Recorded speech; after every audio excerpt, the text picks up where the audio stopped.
Olá a todos, meu nome é Matheus Castilho Santos, gerente técnico da Lallema, e hoje, no Levedura em Foco, vamos falar um pouco sobre o que são as leveduras. As leveduras são micro-organismos unicelulares, eucariôticos, tá?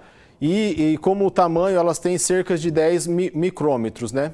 Elas possuem membrana nuclear e parede celular. Então, na escala microbiológica, elas são um pouco mais evoluídas que as bactérias, porque elas são micro-organismos que têm o DNA dela envelopado, ou seja, dentro do núcleo, né? Bactérias já têm o DNA todo ali no citoplasma, né? Dentro de forma mais desorganizadas. Em questão de tamanho, que nem eu falei, 10 micrômetros, elas também são uns micro-organismos um pouco maiores que as bactérias, que têm de meio a 1, no máximo 2 micrômetros, então são micro-organismos maiores, tá? Na natureza, ela pode ser encontrada em praticamente todos os ambientes. Então, assim, provavelmente nós já escutamos algumas coisas sobre leveduras, depois eu vou mencionar o uso delas na indústria. Alguns gêneros são patogênicos, né? Então a gente já ouviu falar sobre problema na questão de saúde humana, sobre problema de cândida, por exemplo, candidíase. Mas também, por outro lado, né, existem outras espécies que promovem efeitos benéficos na natureza, tá, pessoal? Então, tem alguns micro-organismos, algumas espécies patogênicas, porém também a gente tem uma grande parte de micro-organismos à base de leveduras que são benéficos.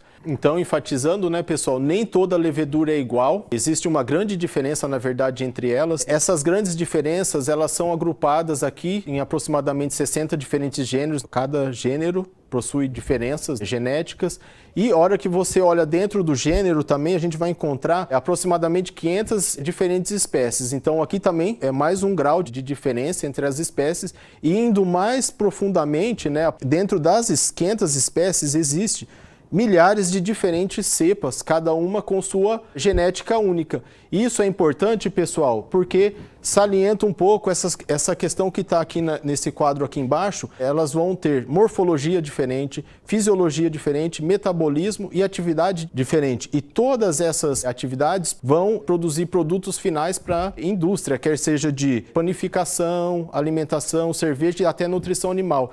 E eu gosto de enfatizar essas diferenças porque não necessariamente uma cepa de levedura que é eficaz em produzir uma cerveja de qualidade ou uma massa de pão de qualidade, não necessariamente essa cepa de levedura vai ter características interessantes para a nutrição, para o metabolismo animal. Então é por isso que é importante a gente ter um pouco desse conhecimento, desse entendimento das diferentes cepas, e tendo isso em mente, que cada cepa diferente tem essa morfologia, fisiologia, e ela tem uma propriedade única para aquela destino industrial que a gente quer usar. Então, trazendo agora para a nossa realidade de nutrição animal, vamos sempre procurar ter a cepa que é importante para nutrição, como probiótico para o bovino, ou para o bovino leiteiro de corte, ou um bezerro. Então vamos procurar usar a cepa adequada para cada categoria animal. Por exemplo, o uso da levedura comercial, né, a gente já conhece, né? Aqui eu trago alguns números para você, principalmente da levedura Saccharomyces cerevisiae, que talvez é a mais utilizada do ponto de vista industrial. Essa espécie, ela é usada para a produção, vamos dizer assim, de aproximadamente 60 milhões de toneladas de cerveja, 30 milhões de toneladas de vinhos, 600 milhões de toneladas de levedura são utilizadas na panificação, em bioetanol. Aquilo que eu estava falando, uma cepa de cerveja, ela é diferente de uma cepa de vinho, de uma de panificação e de álcool, embora todas chamam Saccharomyces cerevisiae. Então, o que vai diferenciar o uso é realmente essa questão da cepa. Então, preste atenção nessa informação, que ela é importante para o nosso setor de nutrição animal. A gente está falando de uma cepa que é específica para a nutrição do meu boi, da minha vaca, do meu bezerro. E isso é importante quando elas são utilizadas aí na parte de aditivo, né, para nutrição animal, ou ingredientes também, como são os derivados de leveduras. A levedura probiótica, como derivado de levedura, tem propriedades para melhorar a saúde, bem-estar e desempenho animal. A maioria dos animais, assim, são tratados, o uso, né, da levedura como aditivo pode ser na forma de levedura viva, que é o probiótico, ou os derivados de levedura. E esse uso já vem de longa data, né? Aproximadamente há relatos de mais de 100 anos de uso desses micro-organismos na nutrição animal. E hoje, né, no contexto atual, o que a gente vem observando é que existe uma demanda crescente por produtos de origem natural, então as leveduras e os derivados de levedura se enquadram nesse conceito de produto natural. E esses produtos naturais trazem tratamentos naturais para a saúde e benefício e desempenho e crescimento do animal. Então, essa demanda por produto natural associada também com o aumento de uso de alimentos produzidos de processo de fermentação de levedura, aqui o exemplo do DDGS, criam essa grande variação ou muitos tipos de aditivos e ingredientes que contém no mercado de levedura. Então é por isso que é importante a gente conhecer todo esse mercado, essa dinâmica e como a levedura viva ela se diferencia dos produtos derivados de leveduras, que são outros temas que nós vamos abordar no Levedura em Foco. Então, pessoal, aqui dando um exemplo da composição da levedura, né? A parede celular dela, então se você pega uma célula de levedura que nem eu falei, ela tem a parede celular e o conteúdo celular.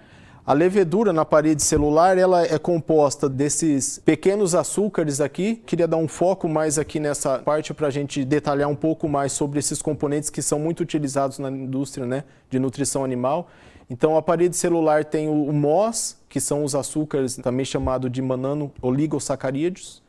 Tem os beta-glucanos e tem a quitina, que é esse outro componente aqui da parede celular. Depois tem a membrana plasmática. Então, do ponto de vista industrial, os mais utilizados são os MOS e os beta-glucanos. Uma outra parte da célula da levedura é o conteúdo intracelular. Então, dentro desse conteúdo intracelular da levedura, nós vamos encontrar proteínas, peptídeos, aminoácidos, ácido glutâmico, ácido nucleico e enzimas. Enfim, todos esses nutrientes presentes dentro do conteúdo celular da levedura, ele também tem características importantes para a nutrição e são utilizados como aditivos para a alimentação animal. Então, pessoal, como principais tipos de produtos que a gente tem da levedura viva ou dos derivados de levedura, vou trazer um esqueminha aqui mostrando todas as partes da levedura e o que ela pode ser utilizada na nutrição animal. Então, a levedura pode ser utilizada na forma viva, que é a levedura metabolicamente ativa, então ela entra no rumen, no intestino e ela tenta sobreviver ali e ali ela tem esse efeito probiótico. Então,